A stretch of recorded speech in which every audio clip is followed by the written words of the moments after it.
अस्सलाम वालेकुम, this is Moeed Pirzada in Washington.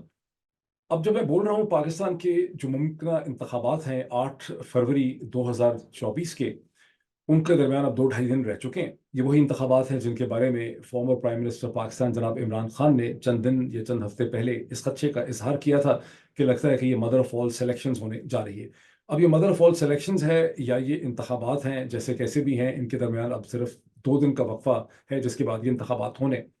मैंने इन ख्वाबात के हवाले से एक पिछला जब मैंने अपना वीलॉग किया चंद घंटे पहले, जिसमें मैंने इसका एक मंजरनामा खींचा था कि कैसे एक तरफ चौधरी निज़ामुद्दीन, नवाज शरीफ, आसिफ अली जरदारी, मौलाना एक साइड पे हैं और दूसरी तरफ तहरीक इंसाफ और इमरान खान की जमात दूसरी तरफ है। तो मैंने उस वीडियो के अंदर ये प्रॉमिस भी किया था आप सबसे कि मैं कोशिश करूंगा कि एक अगली वीडियो के अंदर जो कुछ मैंने उस वीडियो में कहा है उसे सब्सटैंशिएट करने के लिए मैं कुछ इमेजेस दिखाऊं, कुछ विजुअल्स दिखाऊं, कुछ फुटेज दिखाऊं, कुछ डॉक्यूमेंट्स दिखाऊं, बहुत सी चीज़ों को सपोर्ट करने के लिए। बुनियादी जो मेरे जहन में खाका था वो ये था कि अ, इन इंतखाबात से पहले क्या कुछ हुआ है और किस तरह से इन इंतखाबात के अंदर ये जो धड़ा है, जिसको मैं क्या कहें, इसको कबाल कहें या इसको एक टोला कहें, इस टोले ने इन इंतखाबात में अपनी मर्जी के मतलूबा नताइज हासिल करने के लिए कम अज कम भी 2 साल से 24 महीनों से ये एफर्ट कर रहे हैं। अब आप हैरान होंगे कि 24 महीनों की एफर्ट मैं कैसे कह रहा हूँ। मैं भी आपको याद कराता हूँ स्टेप बाय स्टेप। इस वीडियो के 2 पार्ट्स हैं। एक इस इलेक्शन के हवाले से पिछले 2 बरस में क्या कुछ हुआ, कैसे इस इलेक्शन को लटकाने की कोशिश की गई, कैसे ये इस इलेक्शन से डरते थे, कैसे इन्हें एक मतलूबा नतायज चाहिए थे, और ये सब चीज़ें मैं जैसे जैसे अल्फाज या टर्म्स इस्तेमाल करूंगा आपको बहुत सी चीज़ें याद आ जाएंगी। दूसरा पार्ट इसका फ्यूचरिस्टिक है कि अमेरिका के अंदर पाकिस्तानी अमेरिकन कम्युनिटी क्या कर रही है, उसकी क्या अहमियत है। तो जब मैं ये कहता हूँ कि 2 साल से ये इसे कंट्रोल करने की, इसके रिजल्ट्स को कंट्रोल करने की कोशिश कर रहे हैं, तो अभी आपको इस पर क्लियर हो जाएगा। लेकिन इसका नाम मैंने इस वीडियो का रखा है return of the Humpty Dumpty. अब आप अच्छी तरह से वाकिफ हैं कि हम्टी डम्टी मैं किसे कहता हूँ। हम्टी डम्टी की जो टर्म है, इसकी जो इस्तेलाह है, ये खासी ऑब्सक्योर है। ये क्लियर नहीं है कि हम्टी डम्टी की टर्म अंग्रेजी लिटरेचर के अंदर नर्सरी राइम तो है या 18वीं 19वीं सदी की, लेकिन टर्म कहाँ से आई है इसके बारे में कोई कंसेंसस नहीं है। लेकिन एक जो सबसे प्रिडोमिनेंट व्यू है वो ये है कि एक अंग्रेजी तोप होती थी, अंग्रेजी फौज की कोई तोप होती थी बहुत सौ साल पहले।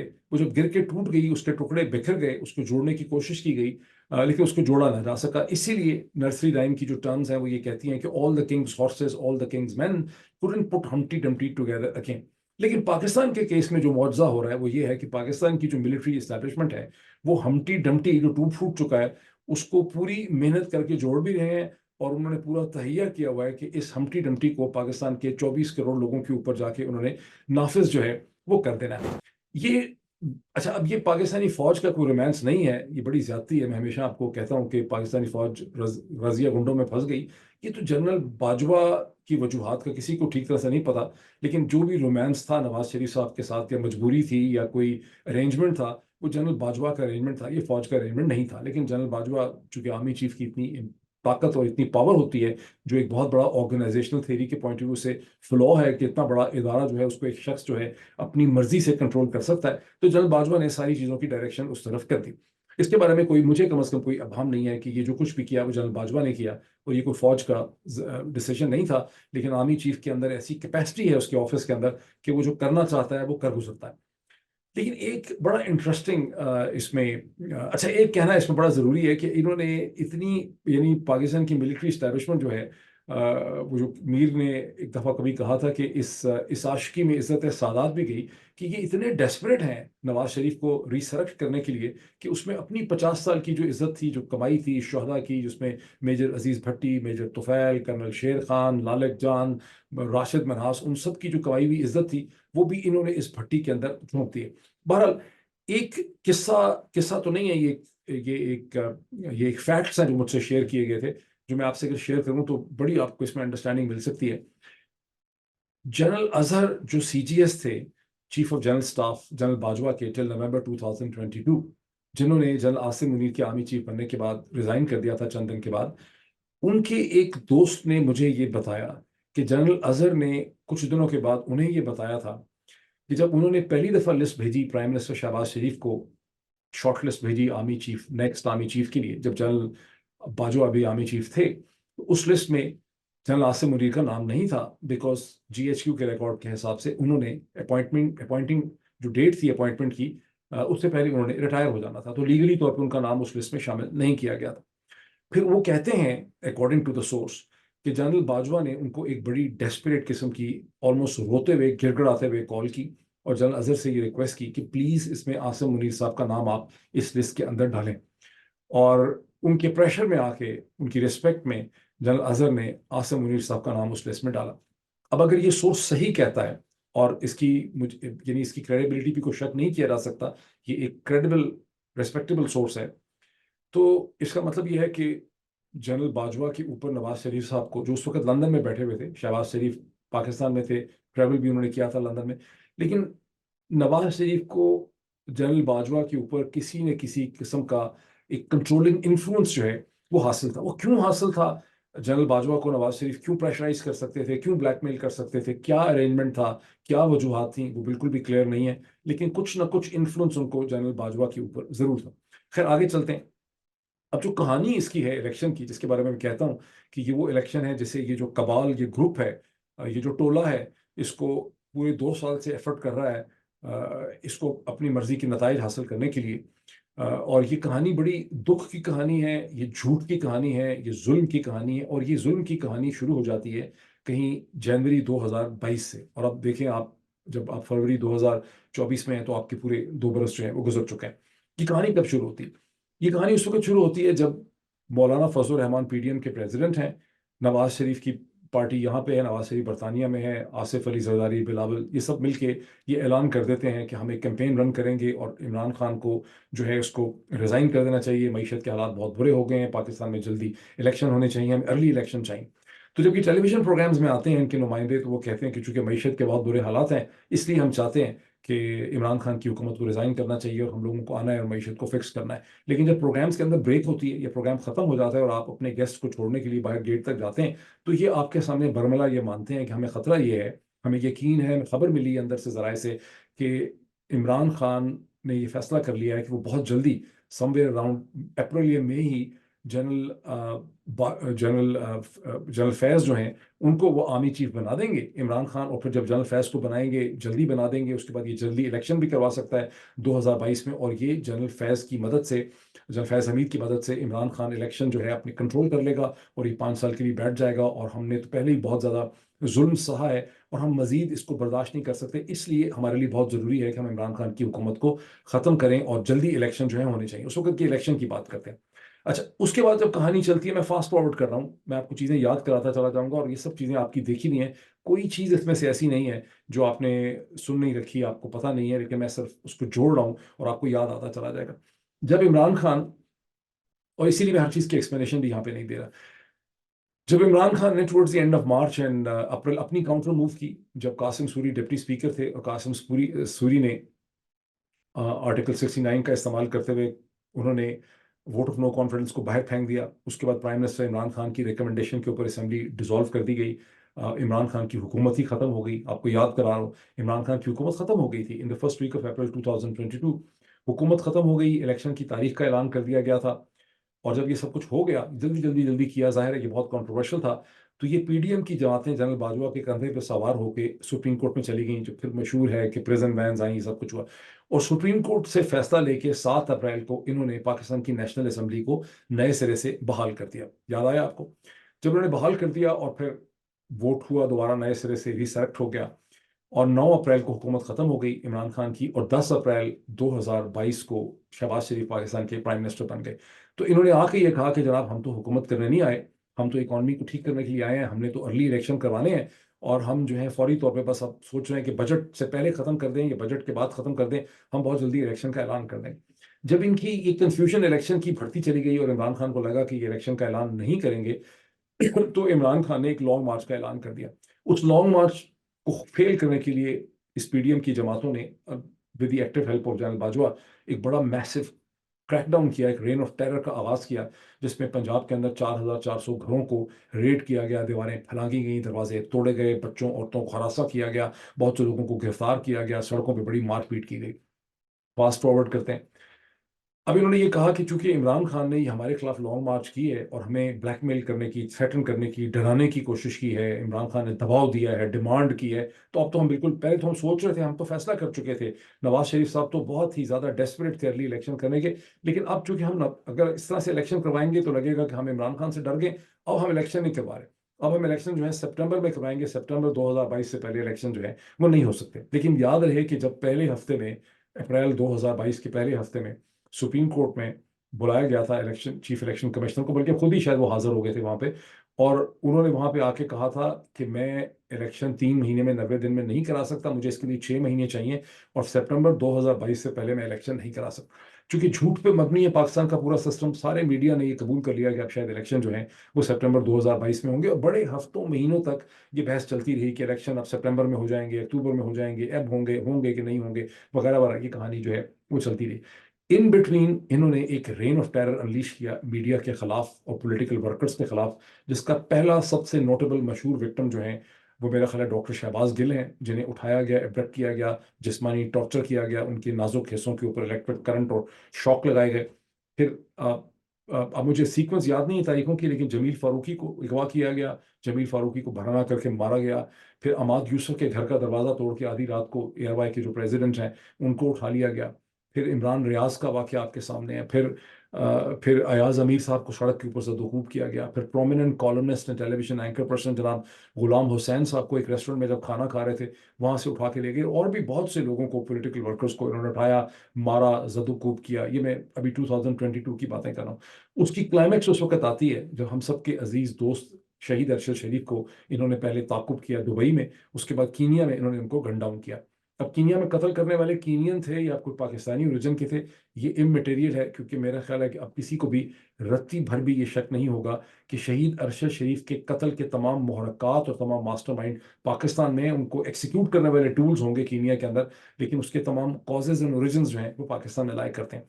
और ये इस चीज़ से भी आपको समझने में मदद मिलती है कि दीदा दलेरी और बदमाशी इतनी थी कि 23 अक्टूबर 2022 को इन्होंने शहीद अरशद शरीफ को कत्ल किया, और 3 नवंबर 2022 को इन्होंने इमरान खान को, फॉर्मर प्राइम मिनिस्टर पाकिस्तान को, असैसिनेट करने की वजीराबाद के करीब कोशिश की। और वही झूठ, वही बहुतान, हमला नहीं हुआ, ये नहीं हुआ, दहशतगर्द, ये ये तो ब्लास्फेमी का चक्कर था, फलां का चक्कर था, कोई इन्वेस्टिगेशन नहीं, कुछ नहीं हुआ।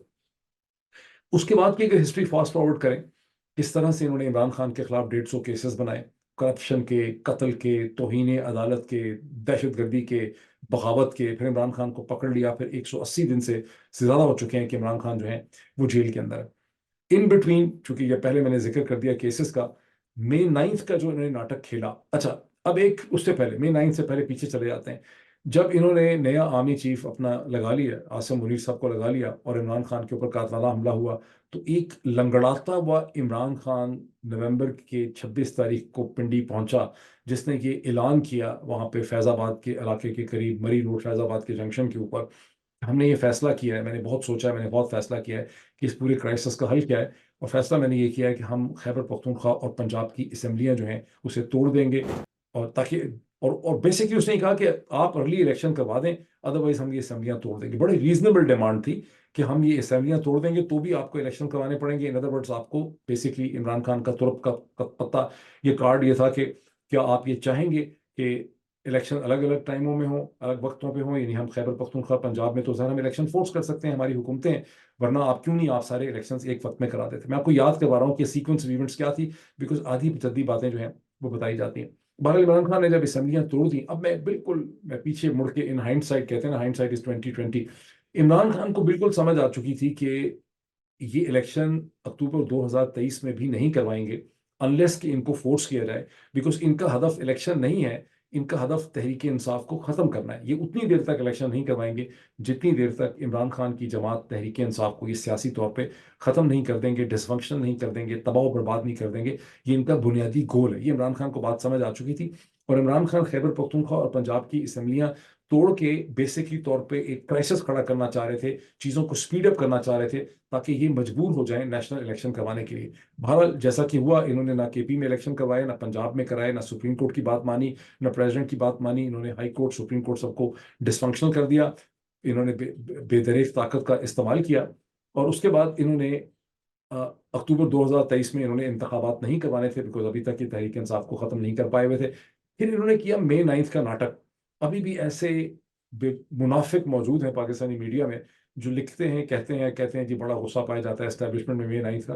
गुस्सा खाक पाया जाता है, अपनी ही की हुई चीज़ पे क्या गुस्सा पाया जाना था। एक तो नए आर्मी चीफ ने फौज के ऊपर एक मुकम्मल कंट्रोल हासिल कर लिया, जो भी डिसिडेंट वॉइसेस थे उनको चुप करवा दिया। दूसरा, तहरीके इंसाफ को मुजरिम बनाकर, जो सबसे बड़ी सियासी जमात थी, उसको मुजरिम बना के कानून के कटहरे में खड़ा कर दिया। अब इमेजिन करें कि अक्टूबर 2023 की इंतखाबात, अच्छा ये सब कुछ करने में आप ये नहीं कह सकते कि पाकिस्तान की मिलिट्री इस्टेब्लिशमेंट या आर्मी चीफ अकेले थे। नवाज शरीफ की पार्टी और पीएमएल और पीपीपी जो है वो मसलसल इस चीज का हिस्सा है। हर स्टेप की उन्होंने तायद की, बिकॉज ये इलेक्शन से डरते थे। This is the clue to understanding के क्या कुछ हुआ और क्या कुछ जो है हो रहा है। और इन्होंने जब तहरीके इंसाफ को एक तरह से स्ट्रक्चरली तोड़ दिया, वहां पे उसको मुजरिम बना दिया, उसके लोगों को सैकड़ों हजारों लोगों को गिरफ्तार कर लिया, सैकड़ों लीडर्स को गिरफ्तार कर लिया, तो तहरीके इंसाफ की जो कैपेसिटी थी पब्लिक मोबिलाइजेशन या मैस मोबिलाइजेशन करने की, वो इन्होंने एक सोचे समझे मंसूबे के तहत इन्होंने खत्म कर दी। इन्होंने तहरीके इंसाफ को डिसफंक्शनल कर दिया। अब पूछें अपने से कि उसकी सबसे बड़ी सिग्निफिकेंस क्या थी। इन्होंने इंतखाब नहीं कराने थे, इंतखाबात नहीं कराने थे इन्होंने अक्टूबर 2023 में। अगर तहरीके इंसाफ को इन्होंने तोड़ा फोड़ा ना होता और ये इंतखाबात ना कराते, उस पर ये तशद्दुद करते, आगे पीछे हेजिटेशन करते, तो Imran Khan would have called people and Tehreeke Insaf to come on the streets. तो तहरीके इंसाफ एक बहुत बड़ी मोबिलाइजेशन करती और इनको इंतखाबात पे फोर्स करने की कोशिश करती। ना आज तक इमरान खान किसी के सामने झुका है, Absolutely not. और इंशाअल्लाह जब तक मेरे में खून है मैं अपनी कौम को किसी के सामने झुकने नहीं दूंगा। खैर, अब इन्होंने सब कुछ कर लिया, कंक्लूडिंग दिस, जो कुछ इन्होंने, जो भी बातें मैंने आपको बताई हैं, जो मैंने नहीं भी बताई, आपको मेमोरी में सारी रिफ्रेश हो गई होंगी। अब इस वक्त इनकी सिचुएशन क्या है। अब आज जो नवाज शरीफ साहब ने, हम्टी डम्टी ने जो जलसा किया है मरी के अंदर, उन्होंने और मरीम बीबी ने, उसकी तो फुटेज को थोड़ी सी आई है, लेकिन वो मुझे ऐसा लगता है कि वो वहाँ किया है जलसा जहाँ माल रोड का जंक्शन है, जहाँ पे मरी का जीपीओ है। वहाँ तो मैं ख्याल 1000-1200 आदमी अगर आप खड़े कर दें तो आपको बहुत बड़ा एक जुलूस की फीलिंग जो है वहाँ पे हो जाती है। बहरहाल उसकी मजीद फुटेज जो खबरें हमारे पास आएंगी फिर हम उसको एनालिसिस कर सकते हैं। लेकिन जो इन्होंने सैटरडे के दिन गुजरांवाला के अंदर जलसा किया, जो इनका मेन स्ट्रॉन्ग होल्ड है पिछले 20 साल से, 30 साल से, 25 साल से, जहाँ पे खुर्रम दस्तगीर साहब की फैमिली का बड़ा होल्ड है, और गुजरांवाला को हमेशा नवाज शरीफ साहब का पीएमएल का स्ट्रॉन्ग होल्ड समझा गया। उस जलसे की जो जिना स्टेडियम में क्या कैफियत थी, उसके 3 मैं छोटे छोटे टुकड़े आपको दिखाता हूँ। एक तो वो टुकड़ा है जहां एक सुर्ख रंग का पगड़ पहन के जनाब नवाज शरीफ साहब तकरीर कर रहे हैं और कह रहे हैं कि वो जज जिन्होंने मुझे निकाला था, ये जज जो अब रिजाइन कर रहे हैं, ये वही जज हैं जिन्होंने मुझे मैं प्राइम मिनिस्टर, मुझे मेरे ख़त्म कर दिया था, पाकिस्तान के मुस्तकबिल को तबाह कर दिया था। यानी इन अदर वर्ड्स आपको पता चल रहा है कि जज इजाजुल एहसन, जिनके शायद उन्होंने नाम वहाँ पे नहीं लिया, और जज मज़ाहिर अली अकबर नकवी, इनको निकालने के पीछे कौन सी ताकत जो है वो कार्य फरमा थी। और मेरी छुट्टी ना कराई जाती। ये जज जो खुद इस्तीफा दे के जा रहे हैं आज, जो आइंदा चीफ जस्टिस बनने वाला जज था, वो इस्तीफा दे के घर चला गया। वो जज था जिसने मुझे सजा दिलवाई, बतौर वजीर आजम मेरी छुट्टी करवाई। अगर आज हमारी हुकूमत चलती रहती, उस वक्त कोई खलल ना पड़ता, यहाँ मजमे में कोई एक भी आदमी बेरोजगार ना होता। अच्छा, दूसरा जो शॉट है वो शॉट है जब जिना स्टेडियम में 2 बजे का वक्त था। 2 बजे जलसा गाह मुकम्मल खाली पड़ी हुई है। हालांकि 2 बजे का वक्त था, कोई वहां पे नहीं आया हुआ, और वहां पे 2 जर्नलिस्ट जो हैं इस सिचुएशन का एनालिसिस कर रहे हैं। ये भी सुन लें। 2 बजे का टाइम दिया हुआ था जलसा के लिए। ग्राउंड मुकम्मल तौर पर खाली है, दाएं और बाएं जानब से ग्राउंड को छोटा कर दिया गया है और इसको काट दिया गया है। कहते थे गुजरांवाला मुस्लिम लीग नून का गढ़ है और ये किला है। किला आज मैं समझता हूँ मिसमार हो चुका है। अवाम की बिल्कुल तवज्जो नहीं है, कोई जोशो खरोश नजर नहीं आ रहा। कोई बयानियां ये है कि साड़ी गल हो गई है, क्योंकि अवाम इनके साथ नहीं है। अच्छा, अब ये तीसरा टुकड़ा जो है ये उस वक्त का है जब जलसा शुरू हो चुका है, नवाज शरीफ साहब की तकरीर शुरू हो चुकी है। जलसे की क्या कैफियत है उसके हवाले से वहाँ एक जर्नलिस्ट खड़ा जो है वो कमेंट कर रहा है। साइड से पूरा नजर आ रहा है कि नवाज शरीफ साहब की आवाज़ आ रही है, उनका सुरख पकड़ भी नजर आ रहा है, और आप देख सकते हैं कि वो जो अजीम शान जलसा करना था अपने स्ट्रॉन्ग होल्ड में, यानी अगर कोई स्ट्रॉन्ग होल्ड इनका था लाहौर के बाद तो वो गुजरावाला था। जो लाहौर की सूरत हाल है वही इस वक्त इनकी गुजरावाला की सूरत हाल है। तो जिस वक्त हम लोग मौजूद हैं जी जिन्ना स्टेडियम में, और ये वो टाइम है जिसे किसी भी जलसे का पीक टाइम कहा जाता है। नवाज शरीफ डाइस पे आ चुके हैं। मुस्लिम लीग नून की तारीख में शायद नाकाम तरीन जलसा, इसे कहना जो है ना वो बेजाना होगा। दूसरी साइड आपको सारी वहाँ से खाली नजर आएगी। तो नीचे भी आपको पंडाल की सूरत हाल भी देख सकते हैं। देखना यह है कि इस फैसले को क्या ये मानेंगे जो अवाम ने आज सुनाया है। तो जो मैंने कहा था ना कि वो मीर का है, कि जो मीर ने कहा था कि इस आशिकी में इज्जत सादात भी गई, ये वो हमटी डमटी है। ये वो उसकी हमटी डमटी की सियासी सूरत हाल और कैफियत है जिसको इस वक्त पाकिस्तान की इस्टेब्लिशमेंट 24 करोड़ लोगों के ऊपर एक प्राइम मिनिस्टर बना के नाफिज करना चाहती है। और ये वो हमटी डमटी है जिसके बारे में पाकिस्तानी टेलीविजन में ये दावा किया जा रहा है कि उसको 105 सीटें मिल जाएंगी, 120 नहीं मिलेंगी, 130 नहीं मिलेंगी, 105 सीटें मिलेंगी। हकीकत क्या है, गुजरावाला वाले हालात देखें तो आपको पता चलता है कि 20-25 से ज़्यादा सीटें निकालने की नवाज शरीफ की सूरत हाल नहीं है। जब इतना जाली इलेक्शन करवाया जाएगा, जो इनकी प्लानिंग है, इस इलेक्शन के नतीजे में किस तरह से एक सस्टेनेबल पॉलिटिकल ऑर्डर खड़ा होगा, ये खैर मैं क्वेश्चन आप सबको छोड़ता हूँ। अब थोड़ा सा हम देख लेते हैं कि अमेरिका के अंदर क्या हो रहा है, जहां पाकिस्तानी अमेरिकन कम्युनिटी मसलसल कोशिश कर रही है एक बार फिर बहुत ज़ोर से कि अमेरिकन कांग्रेस के लोगों को एंगेज करे। और ये प्रोसेस कई महीनों से चल रहा है और ये नया प्रोसेस था पाकिस्तानी कम्युनिटी के लिए। कभी उन्होंने इतने ज़ोरदार तरीके से इतनी एफर्ट करके कांग्रेस को एंगेज करने की इससे पहले कभी कोशिश उन्होंने की ही नहीं थी। वो तो हमेशा खिलौना बने रहे, टूल बने रहे पाकिस्तान की इस्टेब्लिशमेंट के हाथों में। लेकिन अब वो इस प्रोसेस को सीख रहे हैं ऑन द रोप्स और एक बार फिर वो एफर्ट कर रहे हैं, जिसके नतीजे में गुज़िश्ता 48 घंटे में बहुत से जो की कांग्रेसमैन हैं उनकी जो स्टेटमेंट्स हैं वो हमारे सामने आई हैं। और आजकल के ज़माने में स्टेटमेंट का सबसे बेहतर तरीका होता है कि वो ट्विटर के जरिए आपके सामने आती है। तो इल्हान उमर जो डेमोक्रेटिक लेफ्ट की एक बड़ी की रिप्रेजेंटेटिव हैं, उनका जो ट्वीट है वो ये कहता है कि पाकिस्तान में नवंबर से जो सूरत हाल थी, जब हमने उसके ऊपर एक नोटिस लिया था, अब वो सूरत हाल पहले से कहीं ज़्यादा ख़राब हो चुकी है। कैसे फ्री एंड फेयर इलेक्शन होंगे जब एक बहुत बड़ी सियासी जमात जो है उसको आपने मुजरिम बना दिया है, उसको आपने क्रिमिनलाइज कर दिया है। इसके साथ ही ये ट्वीट मैं आपको दिखाता हूँ, इसके साथ ही मैं आपको ट्वीट दिखाता हूँ ब्रैड शर्मन का, जो कैलिफोर्निया से डेमोक्रेटिक पार्टी के लेफ्ट लीनिंग बहुत ही इम्पोर्टेंट उसके कांग्रेसमैन हैं, बहुत ही मशहूर कांग्रेसमैन हैं। और उनका ये कहना है कि इमरान खान के खिलाफ जो केसेस हुए हैं on the face of it, ये बिल्कुल ये जो ट्रायल्स हुए हैं ये फेयर ट्रायल नहीं हुए और हम इसके बारे में कंसर्न है। लेकिन जो एक्चुअल इंपॉर्टेंस है वो इन डेमोक्रेटिक कांग्रेसमैन की पोजीशन की नहीं है। जो एक्चुअल इंपॉर्टेंस सामने आई है इन द लास्ट 48 आवर्स, वो रिपब्लिकन पार्टी के की लोगों की पोजीशन है, जिसमें सबसे इंपॉर्टेंट की पोजीशन है बिकॉज बाकी पोजीशंस उसके साथ जुड़ी हुई हैं। जब माइकल मैककॉल जो चेयरमैन हैं, जो चेयर हैं हाउस फॉरेन अफेयर्स कमेटी के, 2 फॉरेन अफेयर्स कमेटीज या फॉरेन रिलेशन, एक सेनेट में फॉरेन रिलेशन कमेटी होती है, हाउस में फॉरेन अफेयर्स कमेटी होती है। सो फॉरेन अफेयर्स कमेटी के जो करंट चेयरमैन है माइकल मैककॉल, उनका जो ट्वीट है जिसमें वो कहते हैं कि मैंने हैंड्सफोर्थ आज के दिन से मैं पाकिस्तान के इलेक्शन की पूरी एक्टिविटी को मैं मॉनिटर करूंगा, उसको मैं ऑब्जर्व करूंगा। जब वो कहते हैं कि मैं ऑब्जर्व करूंगा, इसका ये मतलब नहीं है कि वो ज़ाती तौर पे ऑब्जर्व करेंगे। अमेरिका में जो नॉर्मल कांग्रेसमैन और सेनेटर होता है उसके पास भी तकरीबन 80 से 100 के करीब कांग्रेशनल स्टाफर होते हैं जो कि स्टेट पे करती है उसके लिए, कई दफ़ा अपने मजीद भी ले आता है। लेकिन जो की किस्म के सेनेटर या कांग्रेसमैन होते हैं उनके 100 से भी ज़्यादा कांग्रेशनल एड्स होते हैं। चूंकि ये तो चेयरमैन कांग्रेशनल कांग्रेस के फॉरेन अफेयर्स कमेटी जो है हाउस की, उसके चेयरमैन है, तो आप समझ लें कि आसानी से इनके 150-200 इनके कांग्रेशनल एड्स हैं। वो कह ही रहे हैं कि मेरी टीम जो है इस पूरी सूरत हाल को वॉच करेगी, मॉनिटर करेगी। उनकी पोजिशन को वेलकम किया है रिप्रेजेंटेटिव ग्रेगरी मीक्स ने। अब ग्रेगरी मीक्स कौन है? ग्रेगरी मीक इससे पहले जो फॉरेन अफेयर्स कमेटी है हाउस की, उसके चेयरमैन रह चुके हैं 2021-2023 के दरमियान, और इस वक्त भी वो रैंकिंग मेंबर है फॉरेन अफेयर्स कमेटी के हाउस की। रैंकिंग मेंबर एक सीनियर मेंबर होता है, ऑर्डिनरी मेंबर से डिफरेंट होता है। तो उन्होंने भी उसको वेलकम किया। लेकिन तीसरा जो बहुत इंपॉर्टेंट वेलकम है वो जॉन बोल्टन का है। जॉन बोल्टन जो है वो डोनाल्ड ट्रंप के बहुत करीब तस्वर किए जाते हैं। ट्रंप इस वक्त लग रहा है कि दोबारा प्रेसिडेंट भी आ सकते हैं। जॉन बोल्टन यूएस के एम्बेसडर रहे हैं टू यूनाइटेड नेशन, और उसके बाद वो ट्रंप एडमिनिस्ट्रेशन में 2018, 19 और 20 के दरमियान में तकरीबन 1.5-2 बरस नेशनल सिक्योरिटी एडवाइजर NSA भी थे गवर्नमेंट के। और इसी हफ्ते मेरा ख्याल है कांग्रेशनल हेयरिंग की तारीख या कांग्रेशनल हेयरिंग जो है वो शुरू हो जाएगी पाकिस्तान में ह्यूमन राइट और मीडिया फ्रीडम्स के हवाले से। अब इस पे जहन में रखना ये चाहिए इन चीज़ों की इंपॉर्टेंस क्यों है। इन चीज़ों की शायद इतनी इंपॉर्टेंस ना हो अगर ये इलेक्शन ईयर ना हो, लेकिन ये इलेक्शन ईयर भी बड़ा इंटरेस्टिंग है, इसमें सिर्फ प्रेसिडेंट नहीं, it is not only a presidential contest between president Biden and his challenger Donald Trump the former president, बल्कि इस साल में 33 हर दफा जब इलेक्शन हो रहा होता है उसके साथ हर दफा 2-2 साल के बाद 1/3 सेनेट जो है वो रिवाइज होती है, is up for grab, up for री इलेक्शन।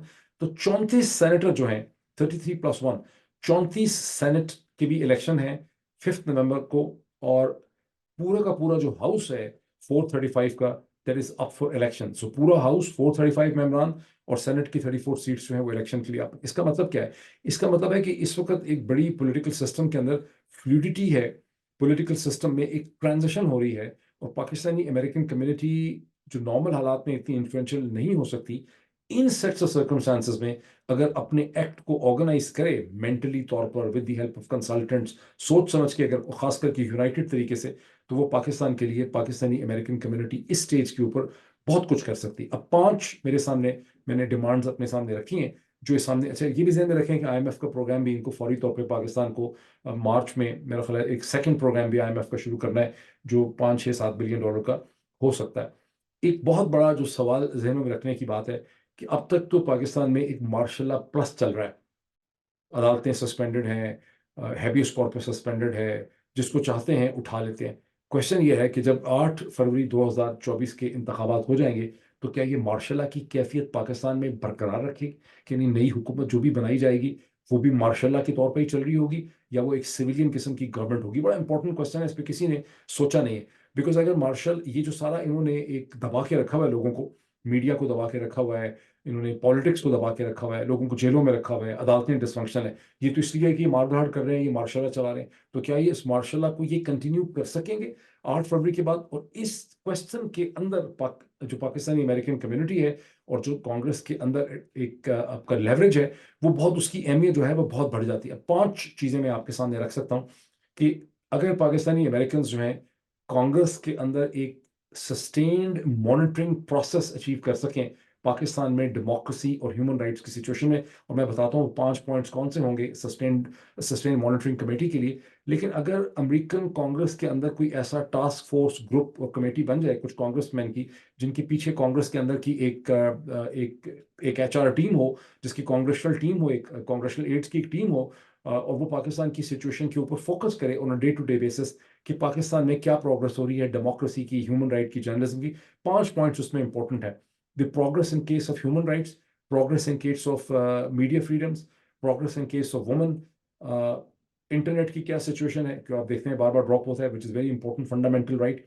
और फिर ये कि पॉलिटिकल वर्कर्स गिरफ्तार कितने हैं, उनको रिहा होना चाहिए, कोर्ट्स फंक्शनल हैं या डिसफंक्शनल हैं, कोर्ट्स की बात मानी जा रही है नहीं मानी जा रही। तो ये 5 या 6 पॉइंट्स की मॉनिटर करने के लिए अगर कांग्रेस में पाकिस्तानी अमेरिकन एक कमेटी अचीव कर लेते हैं तो उससे पाकिस्तान के जो हालात हैं इलेक्शन के बाद उनमें बड़ी बेहतरी मिल सकती है।